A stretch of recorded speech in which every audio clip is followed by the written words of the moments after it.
Today, by the time we finish with our 1 hour talk, 327 elderly people will be treated in an emergency room for a fall.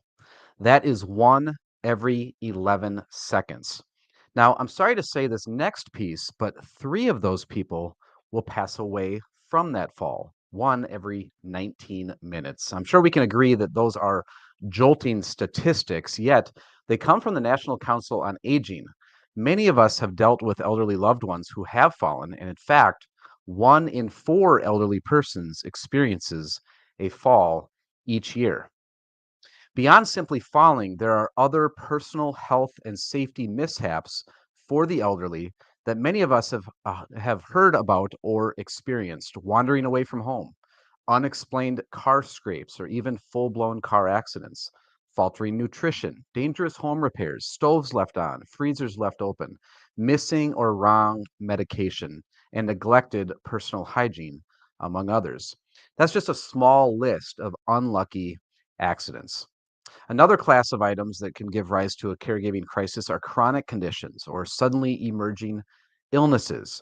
The most common ones include diabetes, arthritis, kidney and bladder problems, dementia, glaucoma, lung disease, cataracts, osteoporosis, breast and prostate cancer, Alzheimer's, macular degeneration, depression, and heart disease.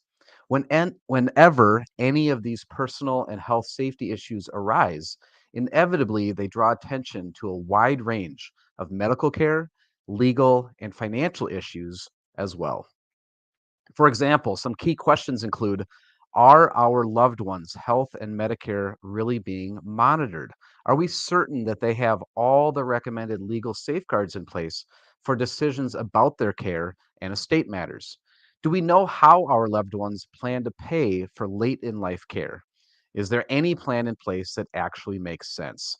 Are the finances in place to pay for what's needed? What happens when the elderly family member can no longer stay in their home? So we begin to notice here just some of the issues and topics that come to light following the emergence of a caregiving challenge. Now, before I go on, I just want to stop and say welcome. My name is Eric Hagan. I'm president of Capital Consulting Group.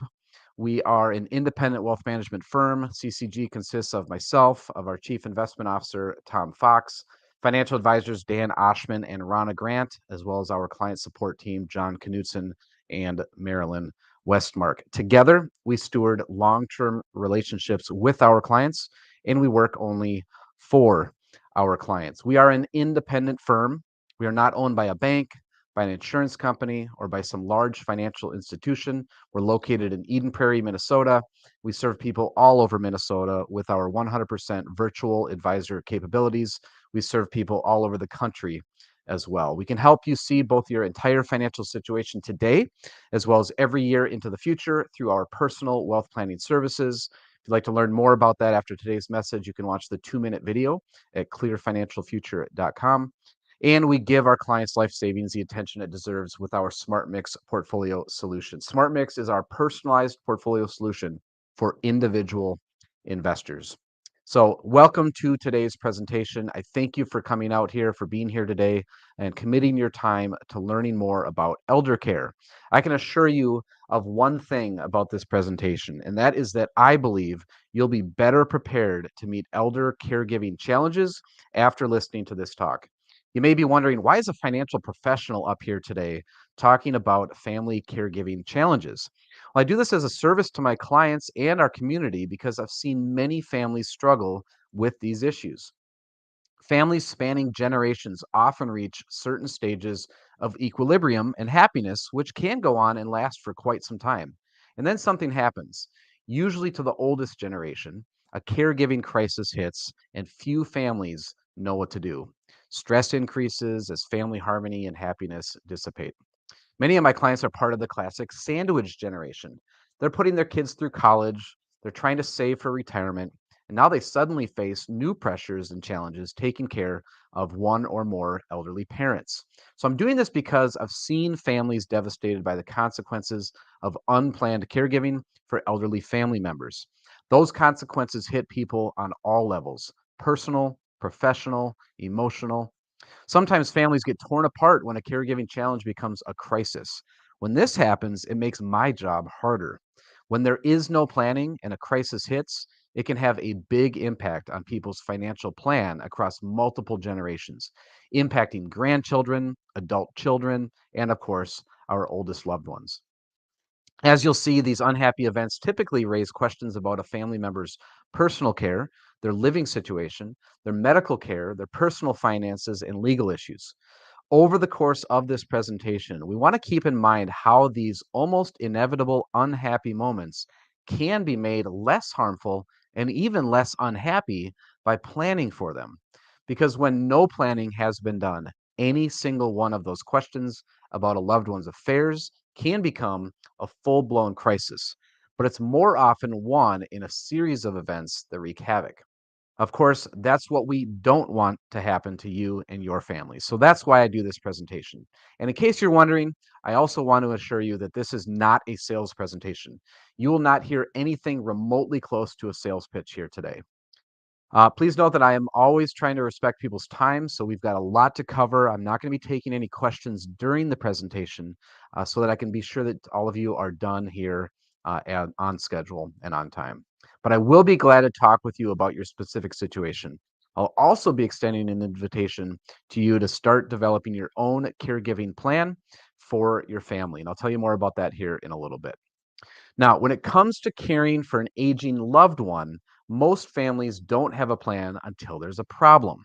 The lack of planning doesn't have to mean that there's a lack of commitment. It is never too late to begin the discussion. So let's continue. I think most people would agree that elder caregiving is challenging, stress inducing, and complex. Now, you may ask yourself, can this challenge be effectively met? Can it be solved? And the answer is yes. The thing you need to do about it is to work with your family and associated professionals to create a caregiving plan which addresses the personal, medical, legal, and financial matters all wrapped up in the lives of our elderly loved ones. And that's what I'm going to walk through today for the remainder of our talk. Naturally, with so many issues swirling around, you may be asking yourself, what should be the first thing we address in trying to unravel and solve this problem? And so here it is. Key number one, ensure your loved one's good continued care with smart planning. What does that mean? Well, first and foremost, it means that you've got to guarantee right when a crisis hits, even as you wonder, oh no, what's happening? That the first focus is making sure that your loved ones are getting the care that they need. Gather important information about the care recipient's medical needs and conditions. There are many different questionnaires that you can use to better understand your loved one's needs and challenges, and you're going to want to assess the biggest concerns and priorities of your loved one. Obtain as much information as you can about the care recipient's medical needs and conditions. Monitor their quality of health and maintain communication with their care providers. All of those things are important to understand and get in place right from the beginning. Time is of the essence. Things can change rapidly, so you also want to quickly check if the legal issues around healthcare and your loved one's estate are addressed. We'll talk more about this in a moment, but the reason time is so important is because at any moment, your loved one could lose his or her legal capacity to make healthcare and legal and financial decisions. And when that happens, a whole world of painful complexity enters your family's world. So, this is an important piece of your immediate concerns. So once you're satisfied that your loved one's immediate health care is being addressed satisfactorily, you need to have a caregiving discussion with your loved one. Remember to ask what's important to him or her while they're still healthy and able to express their wishes. You must be prepared for the unexpected.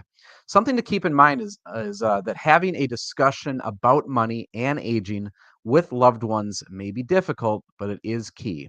It's essential that everyone have this conversation really by age 60. But again, it is never too late to start. If you need some help in this area, we have a really neat tool here. We call it an advanced planning care directive. Essentially, it's a series of questions that you can go through with your loved ones to lay out exactly what your wishes would be. It's not a legal document, it's more of a communication tool to communicate medical wishes to those that may be in a place to make those decisions for you. Now, you're probably wondering, apart from making sure that our loved one's day to day care is being monitored, what are the other critical issues that we must address? So that brings us to key number two. A caregiving plan must address medical, legal, financial, and personal issues. What exactly is a caregiving plan? Well, let's take a look.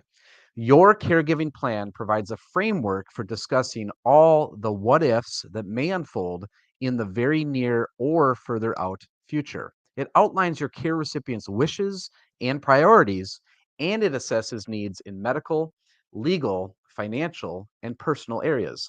And then the plan organizes all the resources that are available to your family to provide help. So let's first look at medical needs. A good baseline in assessing your loved one's health and medical needs is to review their abilities to perform the activities of daily living. This is a standard that you see when it comes to long term care assistance, but it's also just a good diagnostic tool. Look and see, do they need help with eating, or bathing, or dressing, or going to the bathroom, or being transferred from the bed to a chair? Based on your review of those activities, questions may arise about the need for in home help. Depending on your situation, your options could include a visiting nurse, outside helpers like Senior Helping Seniors, Seniors Helping Seniors, and other organizations, or a more traditional in home health aide, either a family member or a friend or someone that the family hires. All of this can be coordinated by an elder care or geriatric care specialist, somebody who manages these issues and more for your family. Inevitably, as you start to look at this, one issue that comes up is insurance, and you want to know what is available to defray the cost of caregiving. This means a review of what insurance policy your care recipient currently holds. There are many things to take into account for this topic, such as health insurance, Medicare, life insurance, and possibly long term care insurance. But for these policies, be sure to request in force illustrations to confirm the premiums, the death benefits, the loans, and the cash values. Long term care insurance will certainly pop up, and you may need to pay special attention to that as you review your care recipient's long term care funding options. Long term care is defined as needing assistance to handle some of the basic activities of daily living or requiring substantial supervision due to impairment. We've reviewed before what the daily activities are, and you need to decide what will happen when the care recipient is unable to handle some of those activities. Is there long term care insurance or life insurance with a long term care rider or other approaches that can help? You want to look at all this and weigh the options and then seek professional advice for choosing what suits the care recipient's needs best. Now, you might not be aware that if your loved one isn't poor or on disability, their healthcare insurance is likely going to be Medicare. And Medicare does not cover long term care. A lot of people get confused by that. Only income qualified Medicaid covers it, or people who are on disability. Review all Medicare policies because you need to understand that it's not one policy, it's actually several separate private and government programs. We've all heard of Medicare Part A, Part B, Part D, and the supplements and Medicare Advantage, and it can really get your head spinning. And on top of all that, you need to review how the premiums are being paid, get a clear handle on when the upcoming renewal dates are, because that is critical, and you don't want to have coverage lapse because you didn't know what was supposed to be paid. So, those are the highlights of what needs to be addressed for the medical aspects of creating a caregiving plan. Now, let's turn to some of the legal issues. A good place to start is reviewing and updating critical documents. These include things like power of attorney, healthcare agent and healthcare directives, a will, and trusts. Of course, your financial professional and your attorney should be able to assist you with these documents. First of all, and these two are very, very important, the healthcare directive and the power of attorney should be considered top priority. So let's take a closer look here. A care recipient can designate a healthcare agent as a surrogate or proxy to make medical decisions if at some point in the future the care recipient is unable to make decisions themselves. The agent can be a close relative or a friend, but should be someone known and trusted by the care recipient. In most states, the agent can make decisions anytime the care recipient loses the ability to make medical decisions, not just decisions about the end of life. The agent and the care recipient need to discuss values and qualities of life issues relating to big decisions about treatment and future medical situations. The care recipient should explain what they are asking of the agent and talk about why they picked him or her. The healthcare agent needs to know about the quality of life that is important to the care recipient and what medical treatments they would want in certain situations. These discussions are important because situations could occur that the care recipient cannot anticipate, and the agent may need to base a decision on what they know about the care recipient's values and their views of what makes life worth living. These are not simple questions, and people's views may change. So the care recipient should talk with the agent in depth and repeatedly over time. For similar reasons, a legal proxy is also needed. Be sure that your plans also address the power of attorney issue. There are two types of power of attorney. There's a durable power of attorney, an agent who is authorized to act immediately upon creation of that power of attorney. And then there's something called a springing power of attorney, in which the agent is authorized to act upon the care recipient's behalf only when specific criteria for legal incapacitation is met. The powers given to a power of attorney can be limited and typically include handling financial and business transactions, buying life insurance, settling claims, operating business interests, making gifts, and or employing professional help. As I mentioned earlier, many people are surprised to learn that Medicare does not cover long-term care. Only Medicaid does for those people who are income qualified. The cost of long term care can deplete your loved one's finances if they've not planned for it. There are ways to achieve coverage through a Medicaid asset protection, but the rules are very stringent and complex. You'll need financial and legal advice if you want to explore this approach. Another important legal issue to address is the estate plan. Find out if the care recipient has a will and an estate plan. Do the documents need to be updated? When a will isn't sufficient, you might also look at a trust and what your other options are. Estate planning is for everyone. It is not just for retired people, although people do tend to think about it more as they get older.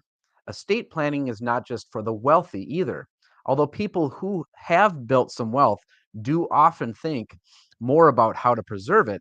Good estate planning often means more to families with modest assets because they can afford to lose the least. If your care recipient does not have an estate plan, the state has one for him or her, but he or she probably won't like it. Assets will be distributed according to probate laws. A revocable living trust can be used to help ensure proper management of your care recipient's assets during lifetime and a seamless transition in the event of incapacity. Upon death, the trust becomes irrevocable and assets are managed by the trustee in accordance with your instructions. So, those are the key legal issues that you'll want to review in your caregiving plan. Now, let's take a look at the financial stuff. Take a detailed look at your loved one's finances. Look at what their tax situation is, as well as their sources of income, recurring expenses, and assets and liabilities. Also, you'll want to know the financial professionals in their lives who have been providing advice and services over recent years.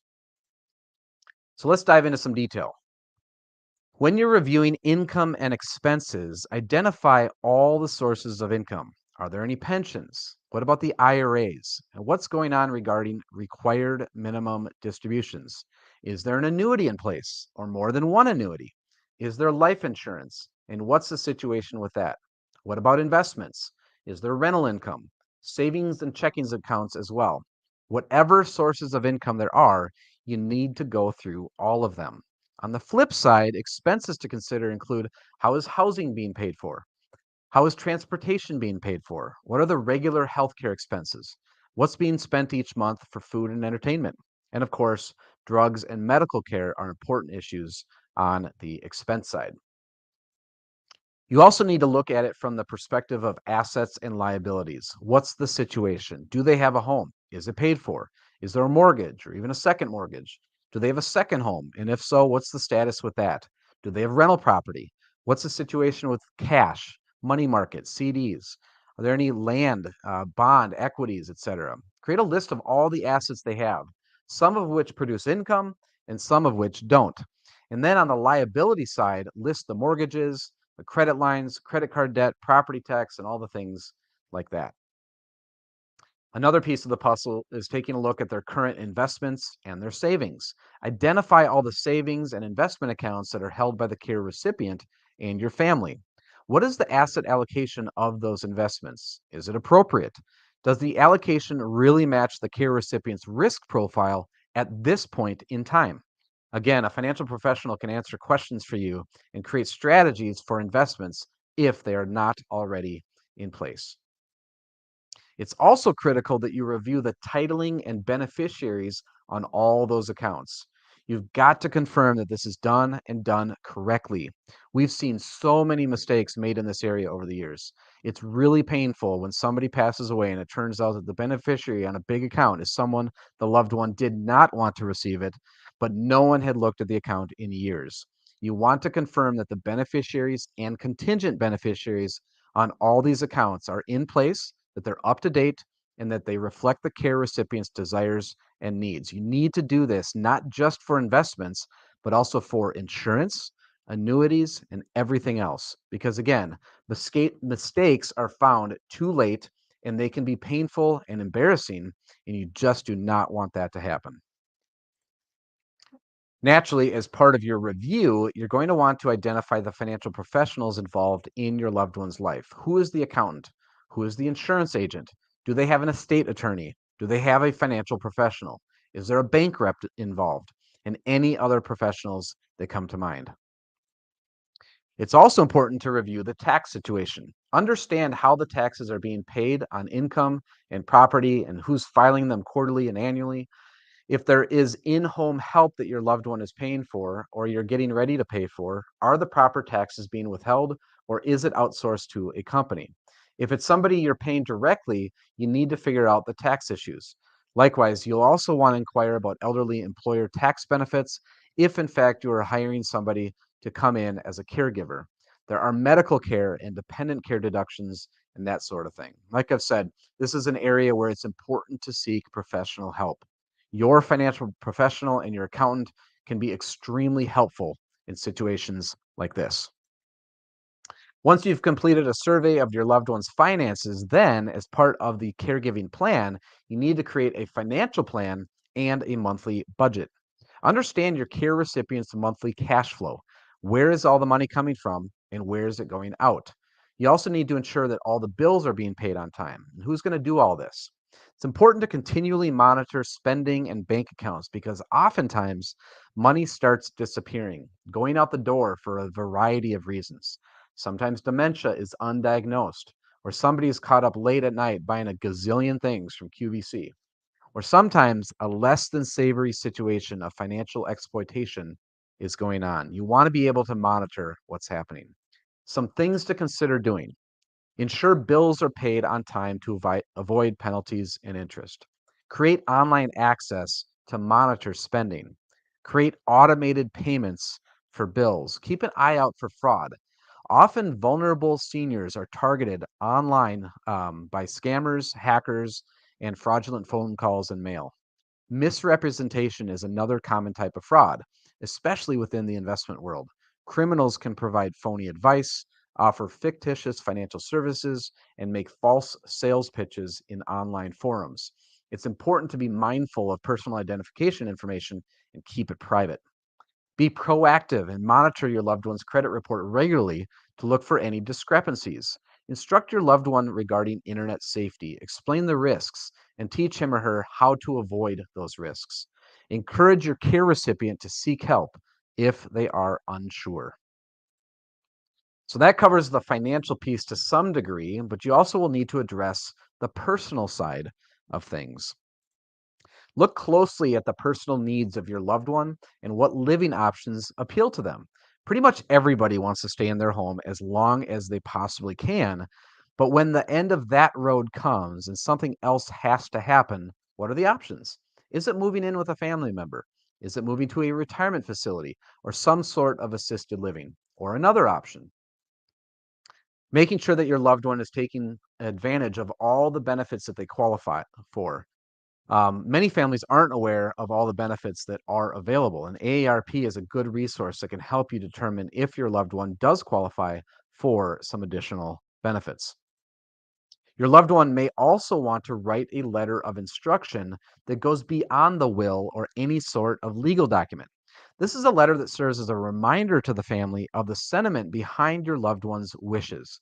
It has no legal authority, but it's like a final message from a loved one. It's intended to be the latest, most up to date version of what they want to say and what's important to them, conveying those values that we were discussing before. The letter of instruction may also address charities they like, as in, please, I loved the library. Make sure that the library gets some money. Or maybe there are tangible assets like that autograph from Bruce Springsteen that's been on the wall all those years. Who is really going to get that? There are other things, usually more mundane, but very important things, such as usernames, passwords, final arrangement wishes. Sometimes people say, be sure that the bagpipes are playing when they bring me down the church steps. Animal care is another thing that's usually important to people. And sometimes people want to write their obituary or write in my obituary, say that I played third base for the coal mine team when I was 19 years old and just starting out life. All that kind of stuff. This may not be everybody's cup of tea, but you want to be sure that you give your loved one the opportunity to deliver a letter of instruction that will be part of their final affairs. If you need help in this department, we have another piece. We like to call it our beneficiary roadmap or beneficiary guide. This can be a very helpful piece. It's like 25 pages long and has ideas and kind of covers all these different areas that I just kind of rattled off. Additionally, many people pre-plan their funeral as well. And some advantages of pre-planning a funeral can be things like by doing so, you can help provide peace of mind to your loved ones. Pre-planning will also reduce the amount of difficult decisions your loved ones will need to make at an emotional time. Loved ones will find comfort in remembering and celebrating their care recipients' memory according to their wishes. And one of the things we encourage is considering using a funeral planning worksheet or actually meeting with a pre planning funeral professional. And we actually have a funeral pre planning expert that we work very closely with. Her name is Jeannie, and she's been a big help to many clients. As a holistic financial advisory firm, these are all things that we can assist with, so be sure to ask us how we can help. One other important thing to address on the personal front is to make sure that all these documents that we've mentioned are complete and up to date. Then you want to make sure that they're all in one safe place because you want easy access to them when the time comes. And since you want them all in that one spot and you want that spot to be secure, you might consider using a digital vault that will store electronically and securely all these important documents. All right, so that gets us through the heavy technical stuff for now, but many of you are probably thinking to yourself something along the lines of, wow, all right, but what about all the stress and strain it puts on the rest of the family, especially me? And that brings us to our key insight number three. Caregiving always impacts the rest of the family, and sometimes in a big way. And that really needs to be planned too. It needs to be addressed. It can't just be the unspoken elephant in the room. So let's take a look at some of the statistics. Becoming a caregiver is a likely occurrence for almost everyone. The latest AARP survey says that there are 34.2 million elder caregivers in the US, and that number is expected to grow as our population ages. And 75% of all caregivers are female, with an average age of 46, according to the Institute on Aging. Deciding to become a caregiver is a huge decision, and sometimes it occurs suddenly when something unexpected happens to your loved one.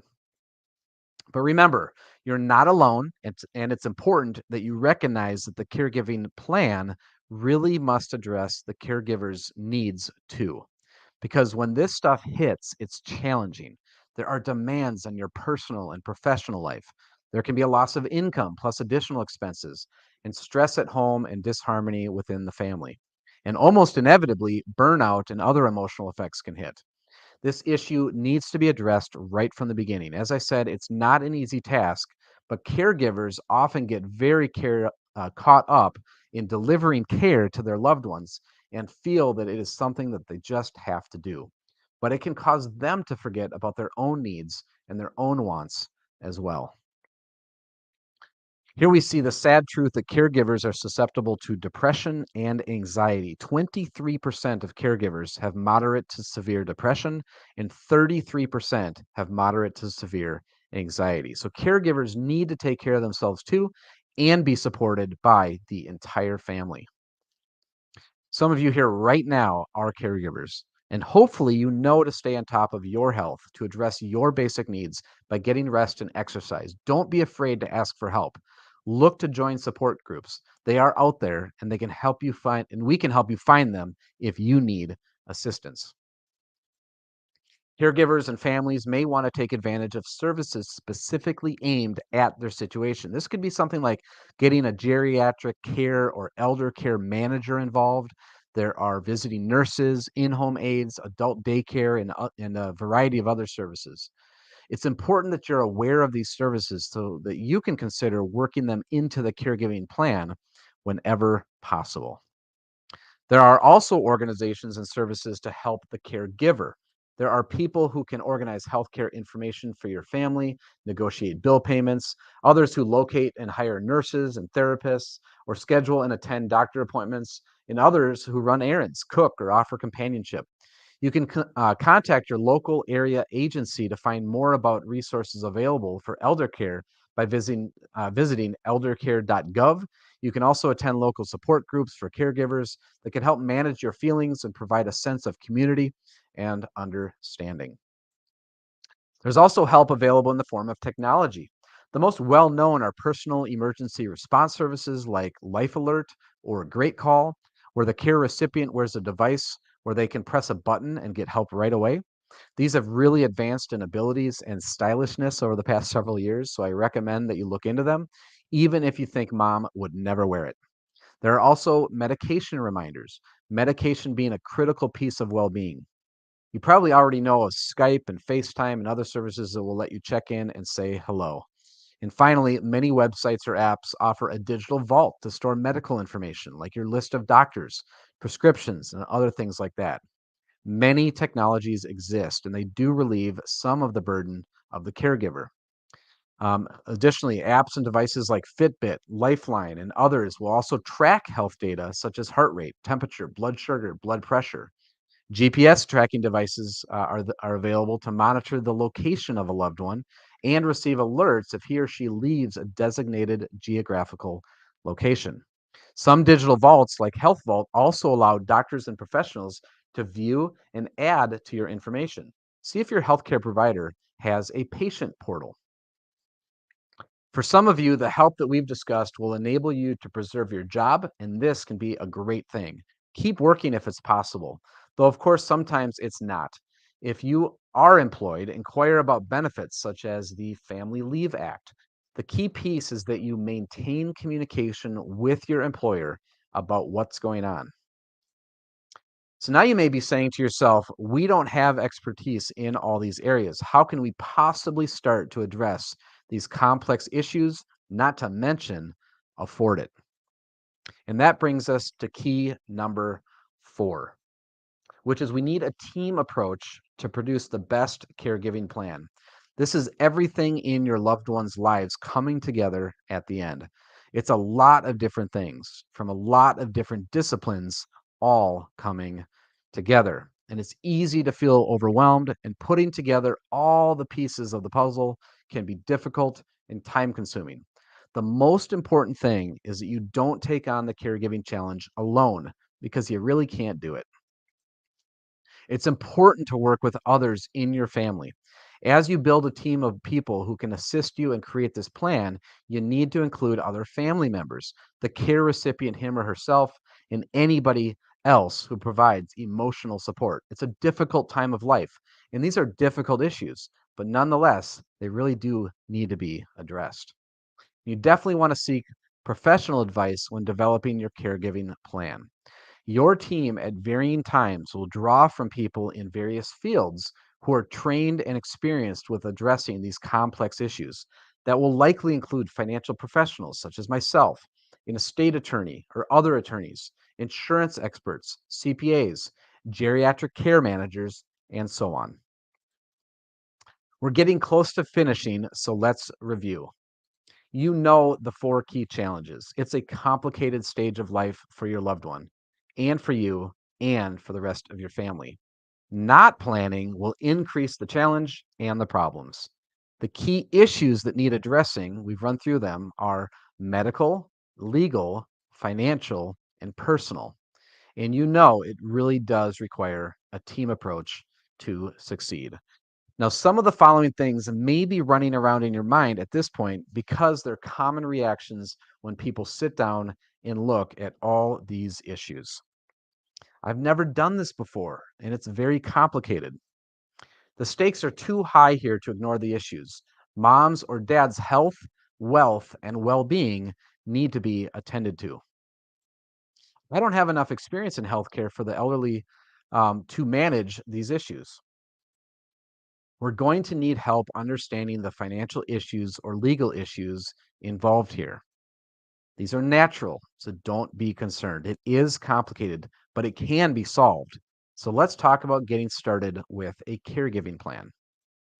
I think you can see now that this stage of life is extremely complicated, and not planning ahead will bring on an array of difficult and painful experiences for the whole family. We know that it's imperative to do all we can to guarantee continued good care for our loved ones.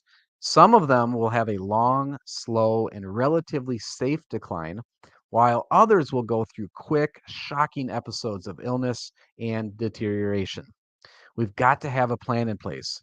And really, what we want is the most workable plan. We know that often one family member has the burden of overseeing, if not actually delivering, much of the care. This situation can have a dramatic impact on their personal or professional life. Their role needs to be acknowledged and supported, and good caregiving planning can help reduce their stress and improve the overall situation. I've briefly introduced you to some of the major topics involved in caregiving planning so that painful, costly outcomes for the entire family are avoided. When it comes to personal issues, we're here to figure out how our loved ones can stay in their home as long as possible and then have a plan for when it's not. For medical issues, we need to understand our loved ones' wishes and how their decisions are made and communicated, especially when they can no longer confidently speak for themselves.